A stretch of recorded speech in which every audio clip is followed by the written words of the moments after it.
নাসরিন তারানবাবু লিখেছেন, মা মারা গেলে কতদিন শোক পালন করতে হয়? অনেক দিন হলো কিন্তু ভুলতেই পারছি না। ভুলতে না পারা দোষের না, এবং ভুলতে না পারলে কোনো গুনাহ হবে না।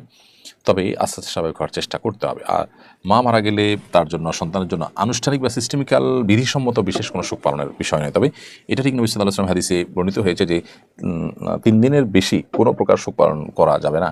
তো এটা অবশ্য মা বাবা বা অন্য সবার জন্য প্রযোজ্য, যে শোক পালন বলতে যা বোঝায় সেটা 3 দিন পর্যন্ত হবে, এর বেশি যেন না হয়। আর বাহির থেকে যারা আগত, তারা মৃত ব্যক্তির আত্মীয় স্বজনকে সান্ত্বনা দিতে চাইছেন, তারা অবশ্যই তাদের যে জায়গা, সেই জায়গা থেকে আত্মীয় স্বজনের খোঁজ খবর রাখবেন, এবং 3 দিন পর্যন্ত তাদের মেহমানদারি করবেন, পারলে আরও বেশি সময় তাদেরকে মেহমানদারি করবেন।